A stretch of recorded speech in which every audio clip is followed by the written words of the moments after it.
पंचशिलाचं नियोजन करता, तरी याच्यासाठी करत असताना तुम्हाला काय याचा लाभ नफा? जसं काही लोक आहेत की एखाद्याच्या देवाच्या समोर पाया पडत असताना ती अपेक्षा करतात की तो देव माझ्यावर प्रसन्न झाला पाहिजे, ही अपेक्षा तुमची असते. मग बौद्ध लोक असं काय अपेक्षा करतात की भगवंताच्या पाया पडताना तुम्ही काय अपेक्षा करता की तुम्हाला काही अपेक्षा नाहीये? हा सगळ्यात मोठा आपला भाग अगदी पाठीमागे राहिलेला आहे. बुद्धाला मागायचं आहे की नाही आहे हा तो नंतरचा भाग आहे, पण सगळ्यात महत्वाचा आहे की बुद्ध जसे जीवन जगले आणि जीवन जगत असताना त्यांनी सांगितलं की तुमच्या जीवनाच्या आणि तुमच्या सुखाची गॅरंटी मी घेतो. ती गॅरंटी मी घेत असताना तुम्हाला सांगतो की मी विश्वासार्थ सांगतो की तुम्ही माणसं सुखी बनाल, पण अट एक आहे की तुमच्या सुखाची गॅरंटी घेत असताना मी जसं सांगतो तसं तुम्ही आचरणात आणत असाल तर गॅरंटी आहे. कोणाच विचारात गॅरंटी दिसत नाही, कोणाच धर्मात गॅरंटी दिसत नाही. टीका नाही करत, मी वास्तव सांगतो. आणि बुद्धाने कधीच असं म्हटलं नाही की माझ्या विहारात आल्यानंतर माझी मूर्ती आहे पाया पडा झालं तुमचं काम. बिलकुल नाही. हे तर तुम्ही आजच्या दुनियातलं करता, भगवंताच्या हयातीत झालेल्या घटना आहेत त्या. भगवंताच्या हयातीत घटना झाली. वक्कली नावाचा एक ब्राह्मणांचा मुलगा होता, वक्कली त्याचं नाव, श्रीमंत, एकुलता एक मुलगा, त्याचं नाव वक्कली. त्यांनी बुद्धाचं जीवन चरित्र वाचलेलं आहे. कारण त्यावेळेस जरी लिखाई नसेल, ज्यावेळेस त्या लिपी नसेल, पण एक महत्वाचं आहे की त्यांनी जे ऐकलेलं होतं त्याच्या इतिहासामध्ये त्याने ऐकलं, त्याच्या पूर्वजाकडून ऐकलं की 32 लक्षणं ज्या महापुरुषांमध्ये येतात किंवा 32 लक्षणं महापुरुष जे संपादन होत असतात ते या गताचे होतात की त्यांची गती सुगती होते आणि तेच अरहंत सम्यक संबुद्ध होतात. आणि 32 लक्षणं कोणालाही प्राप्त करता येत नाहीत. यासाठी 32 लक्षणं प्राप्त करायची असतील तर माणसाचा जन्म लागतो. म्हणून मगाशी म्हटलं की तुम्ही लोक भाग्यवान लोक आहात की मनुष्य लोकांमध्ये तुम्ही जन्माला आहात. आणि बुद्धत्वाचे अंकुर जर फुलवायचे असतील किंवा बोधिसत्वाचे अंकुर फुलवायचे असतील किंवा संत पुरुषांचे अंकुर फुलवायचे असतील किंवा जे इथे महाराष्ट्रामध्ये जे काही संत पुरुष होऊन गेले किंवा छत्रपती शिवाजी महाराज असतील किंवा त्यांचा मुलगा असेल संभाजी महाराज असेल, हे जे काही लोक होऊन गेले हे लोकांच्या हितासाठी झटणारे महापुरुष आहेत. या महापुरुषांच्या बीजाला तुम्हाला जर खऱ्या अर्थाने वाचा फोडायची असेल तर त्यासाठी माणसं लागतात. तुम्हाला माणसं बनावं लागणार आहे. आणि तुकाराम महाराज म्हणतात की माणसं बनणं फार कठीण आहे. भगवंतानी सुद्धा ते सांगितलं की मनुष्य जाती दुर्लभ हो, माणसाचा जन्म दुर्लभ आहे. सहजासहजी माणसं जन्माला येत नाही. तुम्ही आपण खूप भाग्यवान आहोत की आपण माणसं म्हणून जन्माला आलो. माणसं जन्माला आल्यानंतर माणूस पण टिकवणं फार कठीण आहे. एवढं कठीण आहे माणूस पण टिकवणं की साधी बाब नाही, बिलकुलच नाही आहे. माणूस बनायचं असेल तर काय करावं लागेल तर एक आहे, समजा एखाद्याने जर हत्या केली तर त्याला माणसं म्हणणार का हो तुम्ही? हत्या करणाऱ्या माणसाला बोलत असताना काय म्हणता, हा काय माणूस आहे? माणूस आहे? हत्या करणारा माणूस आहे? माणूस बंधुवाद नाही. चोरी करणारा, आज तुमचा तो मोठे गावकर शिक्षणाच्या माध्यमातून चोरी केली त्यांनी, त्याला माणूस म्हणून जेलात मध्ये टाकला ना, माणूस आहे का तो? गरीबाच्या लेकरांशी घडला ना तो, माणूस आहे का नाही? माणूस बनणं किती कठीण आहे. एखाद्याने व्यभिचार केला, एखाद्या मुलीवर अत्याचार केला, बलात्कार केला तर त्याला म्हणून समाजामध्ये प्रतिष्ठा आहे का? त्याला माणूस म्हणून ओळखतात का? त्याला बिलकुल नाही आहे. काल परवाचा तुमचा जो भदू खरात आहे, त्या खराताने कितीतरी महिलांना बिचाऱ्यांना म्हणजे नाचवलं, सगळ्या गोष्टी. माणूस म्हणून आहे का? जेलात आहे ना, माणूस आहे काय? खूप कठीण आहे माणसं बनणं. तसा जर खोटा बोलत असेल, चुगली करत असेल, चहाडी करत असेल, निंदा करत असेल, त्याला माणसं म्हणतात का? त्याला हेच आहे, लबाड आहे तो, लबाड आहे तो, माणूस नाही म्हणत त्याला.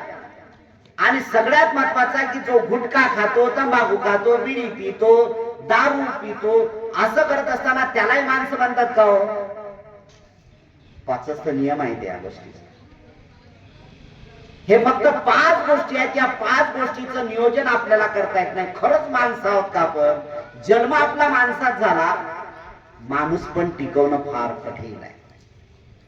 बरं, याचं उल्लंघन करत असताना तुम्हाला काय वाटते? जनावराच्या पोटी जनावर जन्माला येतात हे लक्षात घ्या. माणसाच्या पोटी माणसं जन्माला येत नाही. जनावराच्या पोटी जनावर जन्माला येतात, कारण त्यांची परंपरा आहे. कारण जनावराच्या पोटी जनावर जन्माला येण्यासाठी काय? कारण त्यांना बुद्ध्यांक नाही आहे, बौद्धिकता नाही आहे त्यांच्याकडे. त्यामुळे त्यांचे जे कर्म आहेत ते निर्बुद्धीचे कर्म आहेत. त्यामुळे ते त्यांचे कर्म तेच असतात. आणि प्राण्यांमधले फक्त 3च कर्म असतात. नंबर 1 खाणे, पोटभर खाणे, पोटभर खाल्ल्यानंतर झोपणे, आणि झोपल्यानंतर जर झालं तर सगळ्यात महत्वाचं आहे प्रजनन करणे. हे प्राण्यांमधले 3 गुण आहेत. किती गुण आहेत प्राण्यांमध्ये? या 3 गुणातला सगळ्या गोष्टीचा विचार, हे जर 3 गुण केलं तर या 3 गुणाच्या पलीकडे त्यांच्याकडे सत्कर्म करण्याचं काही काम नाही आहे, कुशल कर्म करत नाही आहेत. त्यामुळे यांचा जन्म जरी झाला तर यांची वारंवारता कशात येईल? प्राण्यात येणार आहे, प्राण्यात. आणि जे प्राण्यांमध्ये जन्माला येतात ते सुद्धा तेच विचार करतात, आम्ही तर एवढे लोक आहोत, आम्ही माणसाला आता मानत नाही, आम्ही माणसाची कधी पूजा करत नाही, आम्ही आईवडिलाला कधी रिस्पेक्ट करत नाही, आम्ही आईवडिलाचा सन्मान करत नाही, मात्र गाय जर दिसली तर पाठीमागून पाया पडतो आम्ही. अशी असणारी आमची संस्कृती आहे. की ते गाय सुद्धा तिनं असे कर्म केले होते, म्हणूनच तिच्या अगदी खालच्या त्या प्राण्यांमध्ये जन्म तिचा झाला. म्हणजे भारतीय संस्कृतीचा जर विचार केला आपण तर भारतीय संस्कृती आमची एवढी उंचावलेली आहे की आम्ही जनावरात माय शोधतो. आमच्या भारतीय संस्कृतीचा विचार जर केला तर आम्ही काय करतो? आम्ही जन्मारात माय शोधतो. पण जिनं 9 महिने 9 दिवस पोटात ठेवलं, ज्याने जो जनक आहे, ज्याने आमचा बाप झाला, त्या दोघांच्याही समासातून आम्ही जन्माला आलो, त्या मायबापाला घराच्या बाहेर काढतो. ही असणारी आमच्या भारतीय लोकांची संस्कृती आहे. कशी अवस्था असणार आहे आमची? म्हणून म्हणतो की जनावराच्या पोटी जनावर जन्म येतात, माणसाच्या पोटी माणसं जन्माला येणं फार कठीण आहे. आणि जनावराच्या पोटी जनावर जन्माला येत असेल आणि माणसाच्या पोटी माणसं जन्माला कठीण येतात, तर हे जर असेल तर जर एखादा व्यक्ती जर जन्माला आलात, म्हणजे तुम्ही आपण जरी जन्माला आलो तरी धर्म श्रवण करणं फार कठीण आहे. धर्म श्रवण करणं फार कठीण आहे, ऐकूनच कठीण आहे. आता जर समजा इथं जर नाचगाण्याचा कार्यक्रम केला असता तर किती लोक आले असते? गौतमी पाटीलला बोलवलं असतं तर किती भरला असता, शिट्यावर शिट्या झाला असता. कारण पात्र तेवढं आहे ना आपलं, आपलं पात्र तेवढं आहे, आपल्या डोक्यात तेवढा विचार आहे, हा तेवढा विचार आहे की हा विचार पुढच्या भविष्यासाठी आम्ही काय केला नाही. आता हे जे लहान लहान लेकर आहेत ना, या लहान लहान लेकराचा तुम्ही काय विचार केला सांगा? तुम्हाला नातू आहेत ना, तुम्हाला लेक आहेत ना, लहान लहान लेकर आहेत ना तुम्हाला, मग तुम्ही लेकरांसाठी, तुमच्या नातांसाठी तुम्ही काय करता सांगा?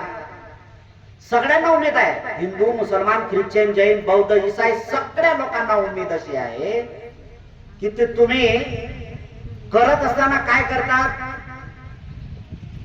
की माझं लेकरू लय चांगलं झालं पाहिजे, माझ्या लेकरात लय चांगले गुण आले पाहिजे, माझ्या लेकरांमधली चांगली परिस्थिती निर्माण झाली पाहिजे, माझं नातू लय चांगला झाला पाहिजे. अरे पण नातू चांगला झाला पाहिजे तर आई बाबाचं किंवा आजीचं कर्तव्य काय आहे?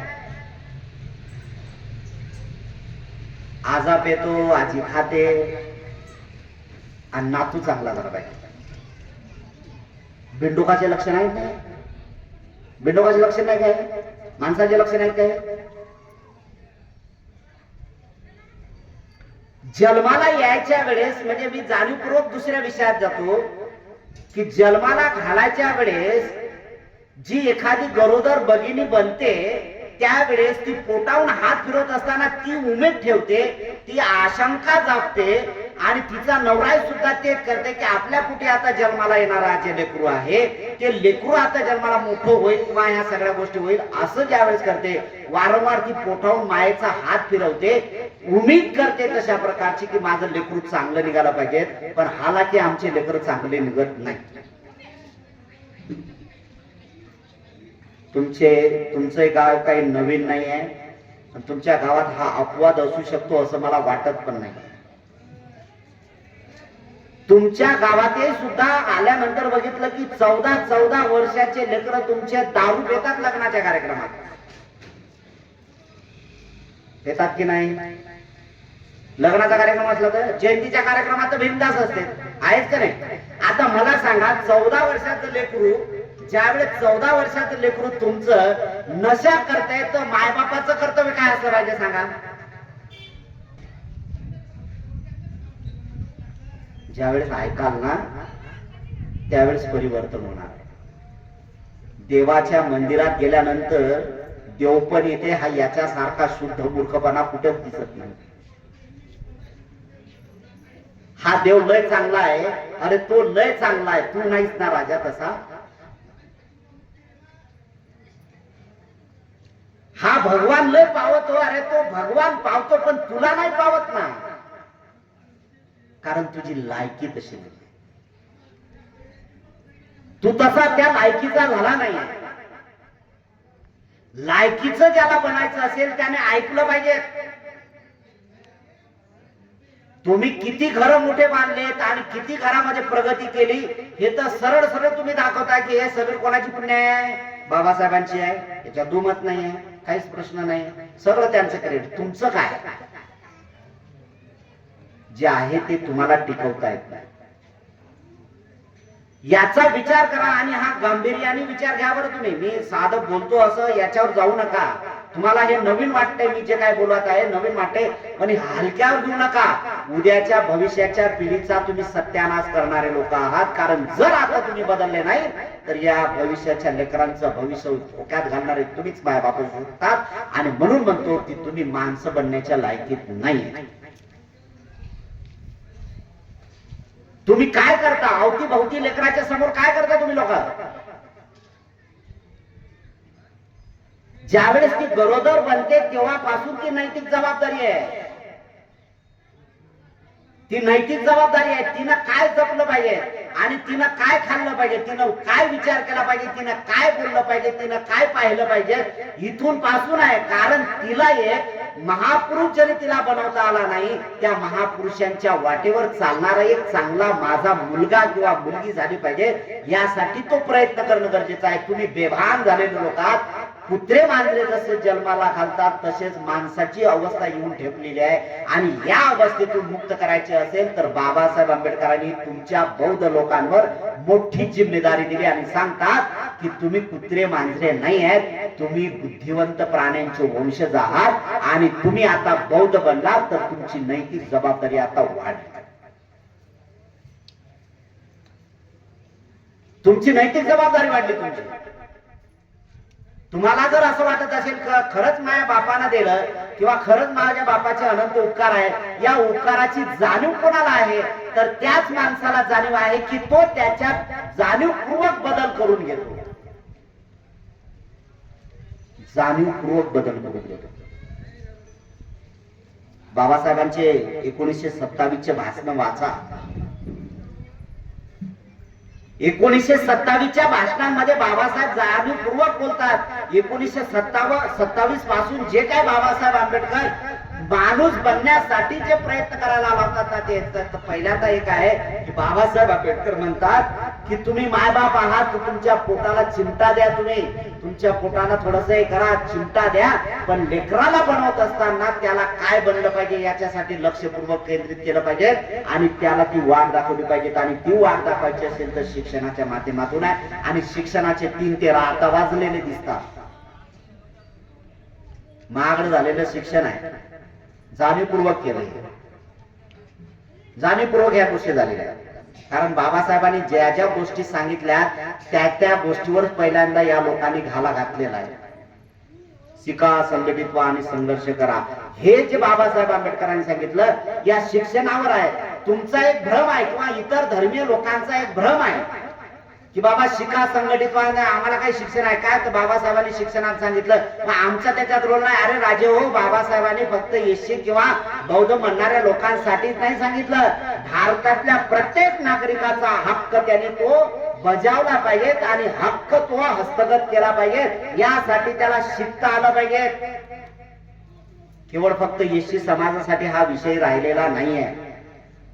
हा संपूर्ण मानव जातीच्या भारतीय लोकांच्या अस्मितेचा प्रश्न आता उठून उभा राहिलेला आहे. मग याच्यातून एक महत्वाचं आहे की आम्ही खूप स्वतःला भाग्यवान समजतो की आमच्या बापाने आम्हाला अलगदपणे, जसं मांजर आपल्या पिल्लाला सुरक्षित ठिकाणी अलगद आपल्या दातात उचलून सुरक्षित ठिकाणी पोहोचवते, तसंच बाबासाहेब आंबेडकरांनी 1956 मध्ये आम्हाला अलगद उचललं आणि एक सुरक्षित ठिकाणी आणून ठेवलंय.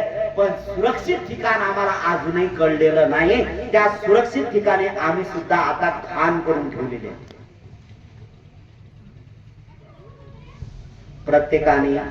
प्रत्येकाला प्रश्न विचारायची आता वेळ आली की खरंच मी ज्या बुद्धाला माझं म्हणतो किंवा ज्या बाबासाहेबाला माझं म्हणतो, यांनी माझ्यावर उपकार केलेत, या सगळ्या गोष्टी प्रत्येकाला जाणीव आहे, नाही असं नाही आहे.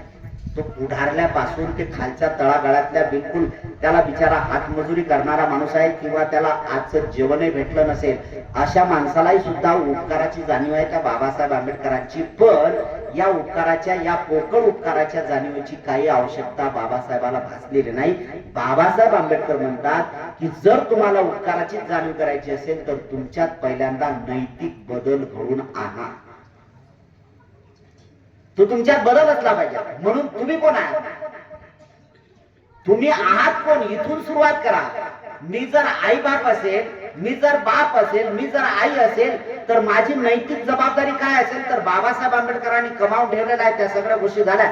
माझी नैतिक जबाबदारी काय? तर मला ते टिकवता आलं पाहिजे आणि ते टिकवण्यासाठी काय केलं पाहिजे? तर मी तो मार्ग केला पाहिजे. त्यासाठी ऐकावं लागेल. वारंवार तेच सांगतो तुम्हाला की ते ऐकावं लागेल तुम्हाला.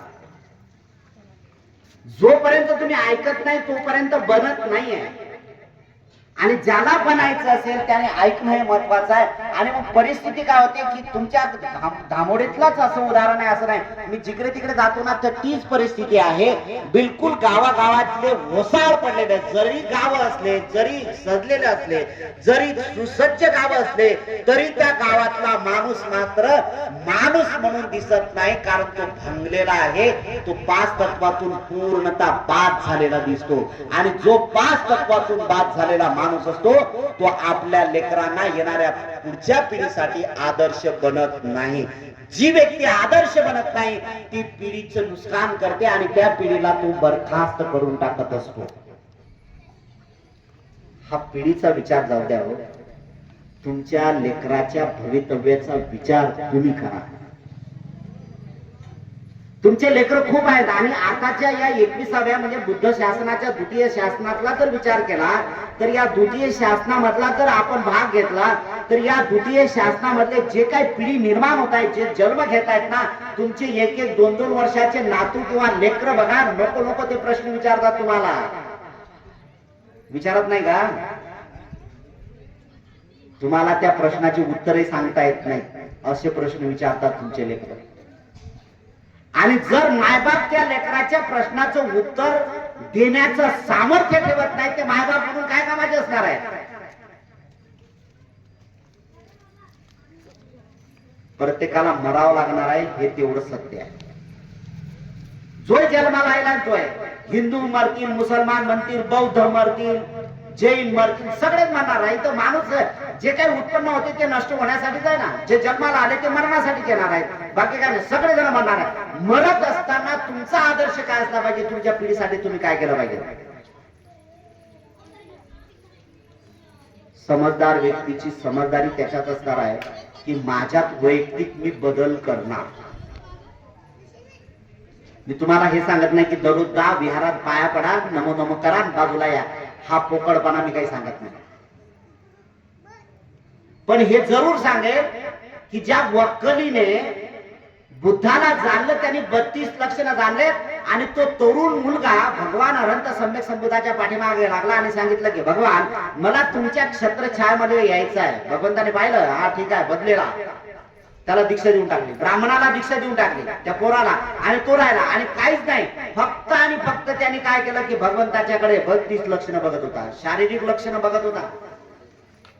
एकदा भगवंताने सांगितलं की राजा वक्कली, अरे माझ्या शरीराचे लक्षणं बघून तुझं भलं होणार नाही, मी जे सांगतोय ते आचरणात आण. हो भगवान, हो भगवान. 3-4 वेळा झालं. चौथ्यांदा भगवंतांनी त्याला झापलं, सांगितलं मोघ पुरुषा, अरे शरीर जसं तुझं आहे तसं माझं शरीर आहे. मी जे सांगतो मानव जीवनाच्या कल्याणाचा मार्ग, तो कल्याणाचा मार्ग तू तिथं थांबवला, त्या कल्याणाच्या मार्गाने चालण्याचा प्रयत्न करत नाही. मला बघून तुला माझी पूजा करून तुला काय मिळणार आहे? काही मिळणार नाही. भगवान अनंत सम्यक संबुद्ध वेडूवन मध्ये, राजगिरीमध्ये वेडूवनामध्ये, आणि तिथं एकाने प्रश्न केला की भगवान तुमची पूजा कशी करायची? भगवान अनंत सम्यक संबुद्ध म्हणतात माझी पूजा करायची तर पुष्प आणून टाकून माझी पूजा करत नाही. माझ्या पाया पडल्यानंतर पूजा होत नाही. दीप धूप अगरबत्ती मेणबत्ती जे काय असेल ते लावल्यानंतर मी तुम्हाला पावन होत नाही, माझी त्याने पूजा होत नाही. माझी जर खऱ्या अर्थाने पूजा करायची असेल तर मी जे काही तुमच्या कल्याणाचे विचार टाकलेले आहेत ते विचार जसेच्या तसे तुम्ही आचरणात आणा, आणि ज्या वेळेस तुम्ही आचरणात आणाल त्याच वेळेस खऱ्या अर्थाने माझी पूजा होणार आहे. आम्ही पागल धंदे सुरू केलेत लोकांनी, निव्वळ पागलांचा कारखाना आमचा सुरू झाला. गेला की बस, हे झालं की बस, नमो नमो, तसं झालं, संपलं काम. पुढचं काय हे तर तुम्हाला नंतर समज आली पाहिजेत ना, की आम्ही नमो तसं का म्हणतो. आम्ही बुद्धाला का शरण जातो, आम्ही धम्माला शरण का जातो, आम्ही संघाला का शरण जातो. कोणीतरी बोललाय बाबा, तुम्ही बोललाय तुमच्या तेवढं पाठ आहे, पंचशील मागितलं तेवढं बोलला, भरतीजीने तेवढं दिलं, संपला. हा हे काही कामाचं नाही आहे. म्हणत असताना तुम्ही तुमच्या मनाला पूर्णतः जाणीवपूर्वक सजग केला आणि सांगितलं की भंतेजी म्हणतात ना की पानाती पाहता वेळ मी कुठल्याच प्रकारची आता वर्तमान काळामध्ये या क्षणाला माझ्या चित्तामध्ये हत्येची विचार नाही. मी केले असेल मला माहित नाही किंवा अनजानपणे झाले असेल, पण भविष्यामध्ये मी अशा कुठल्याही प्रकारचे हत्येचे विचार उत्पन्न करणार नाही. हा माझ्यातला मी वैयक्तिक बदल करतो. ज्या दिवशी ज्या क्षणाला तुम्ही बदल कराल त्या क्षणाला तुमच्यात परिवर्तन होईल आणि ते सुखाचे तरंग, ते सुख तुम्हाला प्राप्त होणार आहे. एवढा स्पष्ट मार्ग भगवान अनंत सम्यक संबुद्धांनी सांगितला, तरी आमचे पागल धंदे सुरूच आहेत. काय करतो काय आपण? आपण काय केलं पाहिजे? आपण ते केलं पाहिजे की माझ्या वैयक्तिक जीवनात बदल घडवणं गरजेचं आहे. तुम्ही किती चांगले कपडे घातले याला कोणी विचारत नाही, हे तर तुमचा देखावापणा झाला. पण ज्यावेळेस अंतर्मनातून चेहऱ्यावर जे रोषणाई तुमच्या येईल ना, ते अंतर्मनातून तुम्ही केलेल्या आचरणाचा एक महत्वाचा भाग असेल की ते चेहऱ्यावर तुमच्या छटा उमटेल आणि लोक तुमच्याकडे 2 सेकंदासाठी थांबतील आणि म्हणतील की बरं वाटते तुमच्याकडे बघितल्यानंतर. आमचे तर चेहरे एवढे खुरूप झालेले आहेत की काय 2 मिनिटं काय 2 सेकंद काय त्याच्या थोबाळाकडे बघावं असं वाटत नाही, अशी आमची मानसिकता झालेली आहे. आणि ती कशाने करून घेतली याला कोण जबाबदार आहे? दुसऱ्याने केली का?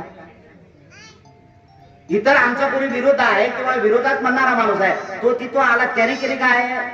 बिलकुल नाही आहे. या सगळ्या गोष्टी तिथून सुरुवात होतात ना. त्याने केलाय, कसं केलंय, आमच्या.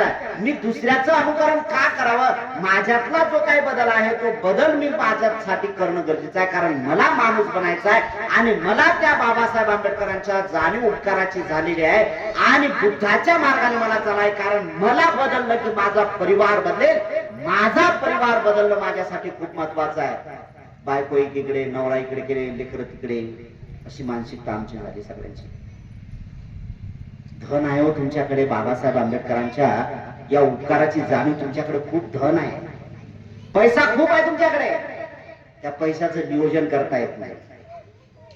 एवढा काय मोठा साठा झाला तुमच्याकडे की काल तुमच्याकडे घरं नव्हते राहायला, आज तुमच्याकडे खूप मोठ्या बिल्डिंगा झाल्या, त्याबद्दल काही प्रश्न नाही, प्रगती केली पाहिजेत, नाही असं नाही आहे. हे तर सगळ्यात महत्वाचं आहे. याच्याही पेक्षा अरे 2 माळ्याची काय तुम्ही आणखी 4 माळ्याची बिल्डिंग बांधा, त्याबद्दल प्रश्न आहे, पण हे सगळेचे सगळे माळे भरलेले असले पाहिजे. अरे वरचे माळे सगळे खाली आहेत ना राजे हो.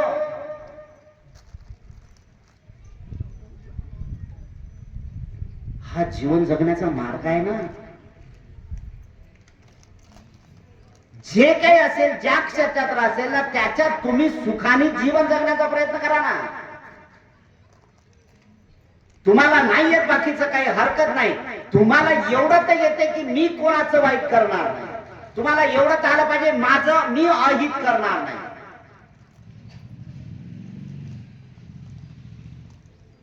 फक्त आणि फक्त तुम्ही टीव्हीला बघून तुमच्यात तो बदल करून घेता. हे लाली लावा, हे पावडर लावा, हे साबण लावा, हे करा ते करा. देखणं फक्त वरवरचं आहे, हात तेवढा वाटलाय, आतून सगळं पोखरलेलं आहे.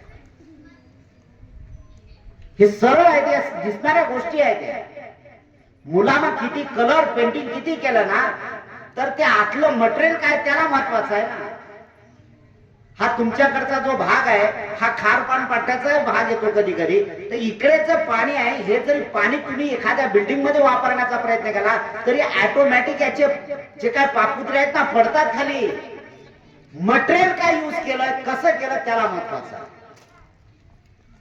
बिल्डिंगला मुलामा लावला, कलर लावला म्हणून बिल्डिंग चांगली दिसते, ती कोसळून कधी पडेल याचे कुणालाही भान राहिलेलं दिसत नाही. आणि म्हणून म्हणतो की तुम्ही लोक वरून मुलामा लावता, पण आतलं इनपुट काय केलेलं आहे, इनपुट जे कराल ते आउटपुट होणार आहे. आम्ही काय करतो याचा विचारच नाही. आणि मी जाणीवपूर्वक सांगतो, मी तसे कुठल्या धर्माच्या संदर्भात मी त्यांना असं नाही म्हणत की तुम्ही, पण एक जाणीवपूर्वक सांगतो की तुम्ही बौद्ध लोक आहात ना, तर या बौद्ध लोकांची नैतिक जबाबदारी आहे की जे बाबासाहेब आंबेडकरांनी तुम्हाला बनवण्याचा प्रयत्न केलेला आहे ते बनण्याचा तुम्ही प्रयत्न करा, कारण तुमच्यात तो बदल असणं आवश्यकता आहे. कारण तोच एक आदर्श घेऊन 1956 मध्ये बोधिसत्व बाबासाहेब आंबेडकरांनी तुमच्यात एक मानवतेचे तरण निर्माण करण्याचं काम, काल झालेला तुमच्यावर अन्याय अत्याचार तुम्ही उद्याच्या समाजासाठी आदर्श बनले पाहिजे. आणि ते आदर्श तुम्ही इतर समाजाच्या समोर बनले का, हा पहिल्यांदा तुम्ही विचार करायला शिकलं पाहिजे. तुम्ही ज्या धर्मातून आलाय कालच्या म्हणजे हिंदू धर्मीय समाजाच्या समोर तुम्ही आदर्श बनलेत का, तर याचं उत्तर असणार आहे बिलकुल नाही. मुसलमान समाजाच्या समोर आदर्श बनले का, तर याचं बिलकुल उत्तर आहे नाही. चला ठीक आहे, त्या इतर धर्माच्या समोर आदर्श बनले नाही, बरं तुम्ही तुमच्या समाजाच्या समोर आदर्श बनलात का, याचंही उत्तर आहे बिलकुल नाही. जरा समाज सोडून द्या, तुमच्या भावकीत तुम्ही आदर्श आहात का, बिलकुल उत्तर आहे नाही. तुमच्या भावकीत जाऊ द्या, तुमच्या कौटुंबिक जीवनामध्ये तुम्ही आदर्श आहात का, याचंही उत्तर येते की नाही. आणि सगळ्यात महत्वाचं आहे, तुम्ही त्या कुटुंबात राहता, जर तुम्ही पती पत्नी असाल तर पती पत्नीच्या समोर तुम्ही आदर्श आहात का. पत्नीने कधीतरी पतीच्या समोर म्हटलं का असं, किंवा इतर लोकांच्या समोर माझा पती माझ्यासाठी आदर्श आहे असं म्हणतात का कधी. 4 लोकात येऊन शिव्या घालण्याचं धाडस ती करते. पती म्हणून तुम्ही तिच्या समोर आदर्श नाही, आणि पत्नी म्हणूनही सुद्धा तुम्ही तुमच्या नवऱ्याच्या समोर आदर्श नाहीत. जर तुम्ही त्या दोघांच्या समोर एकमेकाच्या समोर आदर्श नसाल तर हाही सुद्धा याचे उत्तर येते की नाही आहे. पण हाच एक विचार करा की जर मी पती पत्नीच्या समोर आदर्श नसेल तरी हरकत आहे, पण स्वतःला तरी आदर्श समजता का तुम्ही की मी आदर्श आहे. चला ठीक आहे, मी खालच्या पासून मी दारू पित नाही, गुटखा खात नाही, तंबाखू खात नाही, बिडी पित नाही, आदर्शाचे लक्षण आहे ते. मी खोटं बोलत नाही, निंदा करत नाही, चुगली करत नाही, चाळी करत नाही, व्यर्थ बडबड करत नाही, आदर्शाचे तत्व आहे ते. मी विचार माझ्या मनात येत नाहीत. मी सगळे जे भाऊ बेटे असतील, जे मुले स्त्रियांची जात असेल तिच्याबद्दल बिलकुल वाईट भावना माझ्या येत नाहीत. पुरुष असतील तर पुरुषाच्या संबंधात माझ्या कुठल्या दुर्भावना जागृत होत नाहीत. हे आदर्शच आहे. तशाच प्रकारचं मी कोणाची खोटं बोलत नाही किंवा काहीच नाही आहे. सगळ्या महत्वाच्या गोष्टी आहेत. मी कोणाची चोरी किंवा कोणाची वस्तू आहे ते जाणीवपूर्वक उचलून ठेवतो किंवा माझ्यासाठी करतो, बिलकुल नाही. आदर्श आहे. ज्याची पडलेली असेल मला काय घ्यायचंय, मला नाही घ्यायचंय. मी माझ्या कमाईने केलेला आहे. माझी जेवढी मेहनत असेल तेवढी इमानदारी मी ठेवण्याचं काम करतो. आणि सगळ्यात महत्वाचं, मी कुठल्याच प्राण्याला नाहक त्रास देत नाही. हे तत्व आहेत आचरणात आणण्याचे. हे केवळ फक्त बौद्ध लोकांसाठी आहे असं नाही बरं. जो जो माणूस म्हणून आहे ना त्या माणसासाठी आहे. जो माणूस आहे तो हिंदू ख्रिश्चन मुसलमान जैन ना बौद्ध कोणी असो तो माणूस आहे. या माणसाने आदर्श बनलं पाहिजे. तुम्ही काय दाखवता धर्माच्या नावावर याला कोण विचारते? अरे कुत्रे उंगत नाही आम्हाला. तुम्ही किती सांगितलं ना धर्माच्या नावावर टिडे लावा, गमचे घाला, हे करा ते करा, असं करा तसं करा, हे सगळं करा तुम्ही, त्याला काही फरक पडत नाही. कुछ फरक नाही पडणे वाला. बदल तुमच्यात तो होते की तुम्ही आदर्श बनले का नाही.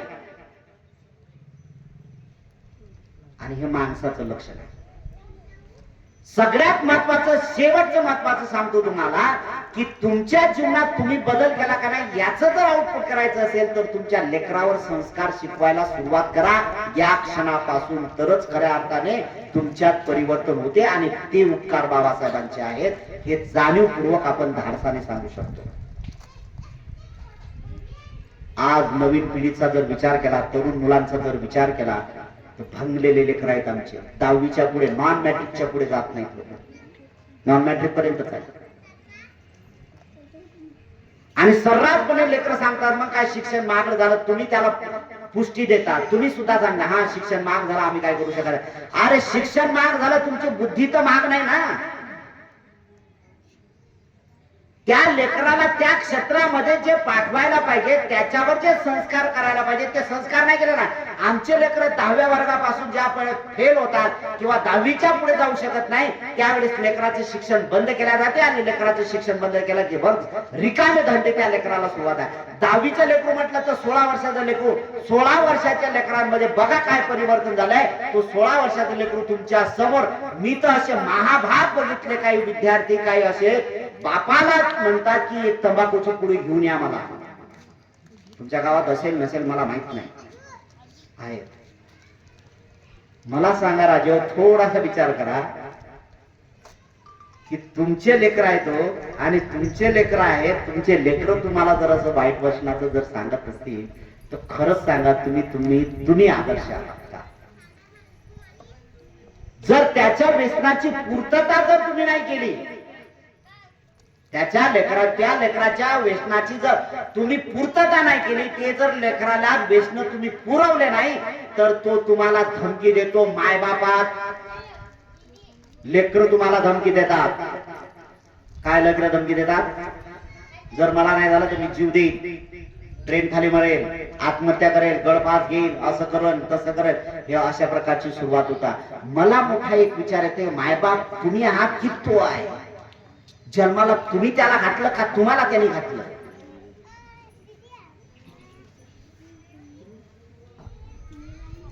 मंदिर मस्जिदा विहार हे बनण्या अगोदर त्या महापुरुषांनी सांगितलेला आदर्श जपायला शिका. त्या आदर्श बघायला शिकलं पाहिजेत. आम्ही मस्जिद मध्ये काय शिकवतात येत नाही. सगळं अल्लाह मिळालं तर चांगल्याच गोष्टी सांगितल्या ना. नाही असं नाही आहे. ते बनण्या अगोदर 5 वेळा नमाज पडण्या अगोदर त्यांनी त्याच्या जीवनातले 5 हत्या, चोरी, व्यभिचार, खोटं, नशा हे करू नये. हे जर न करत असेल तर अल्लाह मिळाला प्रिय आहे तो.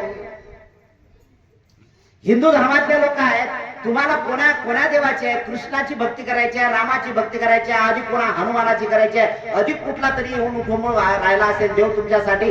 हे जर करायचं असेल तर त्या अगोदर तुम्ही विचार केला पाहिजे की मला त्याची पूजा करायची असेल तर मी चोरी करणार नाही, मी व्यभिचार करणार नाही, हत्या नाही, मी कुठल्या प्रकारचं नशापान करणार नाही, मी खोटं बोलणार नाही. हे जर गुण असतील तर त्या देवाला प्रिय होणार ना तो.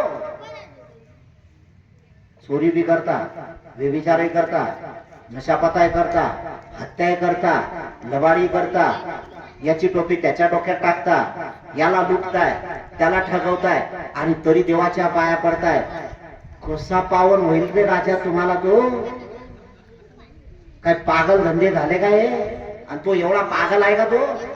तुम्हीच तर म्हणता सगळा तो जागृत आहे. मग जागृत आहे त्याला अळाण्याला काही एवढं कळत नाही की हा माझा शिष्य आहे किंवा हा माझ्या पायावर डोकं ठेवतो, हा बिंडोक आहे, हा असा करून आला, त्याला काय कलंकित व्हायचं आहे का?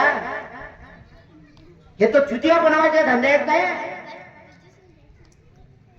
हे सगळं चुत्या बनवायचं आहे. अरे तुम्ही माणसं झाले का नाही इथून पासून सुरुवात करा. नंतर कुठले देव पूजायचे आहेत, नंतर काय करायचं आहे ते नंतर करा, पहिले माणसं बना. कारण माणसं बनणं फार कठीण आहे आणि माणसं बनायचं असेल तर या विचारात चालावं लागेल. हे जीवनामधले अंतिम सत्य माणसाला आत्मसात करावं लागेल. तुम्ही काय प्रगती केली याला कोणी विचारत नाही आणि प्रगती करणारे मी पाहिलेलं आहे. एवढी मोठी प्रगती एवढी मोठी करेल. कालचं उदाहरण सांगतो. अजितदादा पवारांनी 70,000 कोटीचा घोटाळा केला होता का नाही, माहिती आहे ना? कुठे केला होता? तो का माझा दुश्मन आहे का? तो माझा जवळचा आहे? गेला कुठे? हे एवढं सगळं घोटाळा केला, एवढं सगळं प्रॉपर्टी जमा करून गेले. त्या प्रॉपर्टीचं सुख भोगलं का त्याने? नाही भोगलं. तशीच प्रॉपर्टी तुम्ही गोळा करत आहात ना त्याबद्दल, पण भोगणार का तुम्ही? ज्या ज्या माणसाला भोगायची असेल त्या त्या माणसाने या 5 शिलाचं तत्वाचं आचरण केलं पाहिजे. ज्याला या प्रॉपर्टीमध्ये जाणीवपूर्वक सुख भोगायचं असेल ना तर या 5 तत्वाचं पालन करणं अनिवार्य आहे. जो करत नसेल अपघाती मरण होईल. तुम्ही तर मराल, तुमच्या पिढीचं नुकसान करून जा. जागृत व्हा, उठा, सजग व्हा आणि जीवन जगायला सुरुवात करा. हा जीवन जगण्याचा मार्ग आपल्याला सुरुवात करायचा आहे आणि म्हणून आपल्याला जीवनाची सुरुवात करायची असेल तर हेच आमच्यासाठी आहे. मी यासाठी आहे. तुम्ही किती बदलणार मला काही घेणं नाही, पण माझा विचार मी का आणलाय. खरं तर म्हणजे तारीख दिली होती मला, तर उद्या पहाटेच निघायचं आहे. बिहारला चाललो मी उद्या आणि ते ड्रायव्हिंग करत जायचं आहे. सर्वदा मी अगोदर सांगितलं बाबा अगोदरची एखादी तारीख आहे. तू म्हणलं सगळं हँडबिल वगैरे काढलं, सगळं केलं, या गोष्टी केल्या तरी ठीक आहे. माझा एक विचार आहे, मी तुमच्यापर्यंत येतो ना, येतो याचा आहे. तुम्ही काय मला दिलंय का की मी तुम्हाला काय मागितलं? माझं कर्तव्य मी चोख करतो, कारण ते उपकार बोधिसत्व बाबासाहेब आंबेडकरांचे माझ्यावर आहे. मला त्या महापुरुषांचा वारसा लाभलेला आहे, महाराष्ट्रातल्या संत पुरुषांचा आहे. कारण तुकोबारायाचा जो वारसा महत्वाचा आहे. तुकाराम महाराज तेच म्हणतात की तुझं स्वतःचं कल्याण करायचं आहे ना तर इतरांचं कल्याण करण्याचं धाडस तू केलं पाहिजे. तो एक वारसा जपण्याचं काम करतो.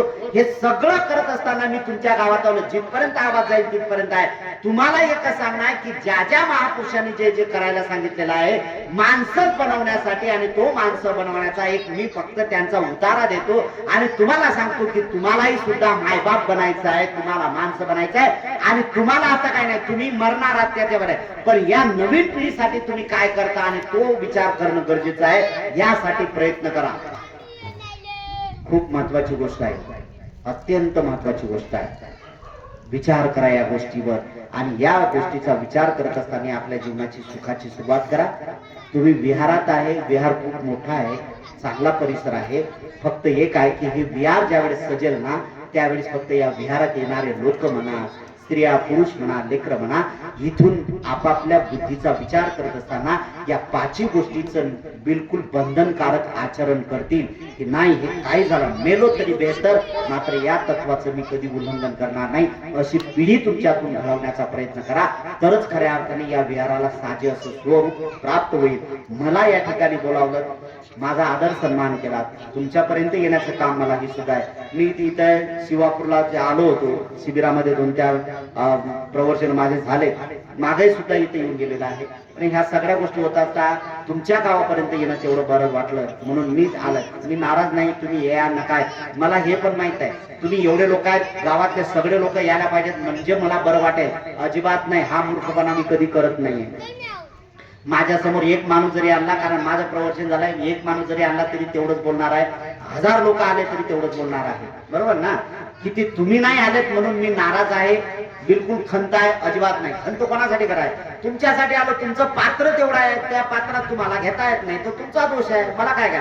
मी तर एवढा मोठा आज आलो ना.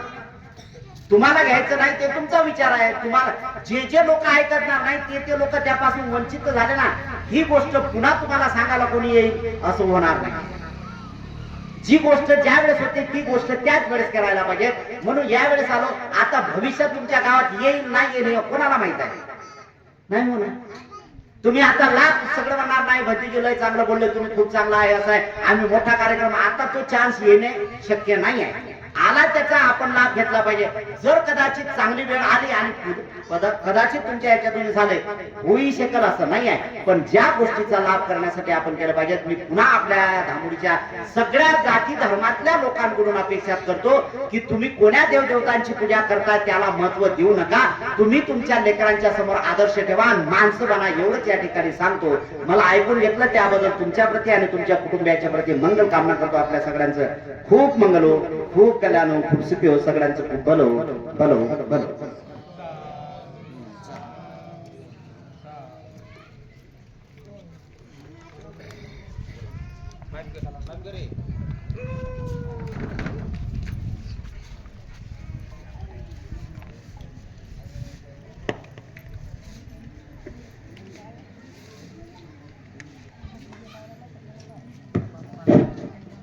या ठिकाणी बंटीजींनी आपल्या धम्मवाणीतून खूप छान धम्म